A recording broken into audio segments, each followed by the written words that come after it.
Hey everyone! In this quick tutorial, I'm going to show you exactly how to fix the confirm your identity to send messages problem on Messenger.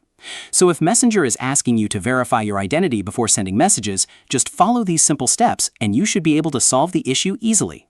Alright, let's get started. First, take a recent and clear photo of yourself using your phone camera.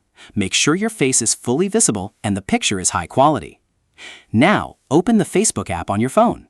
Tap on your profile icon, then go ahead and update your Facebook profile picture with the clear photo you just took.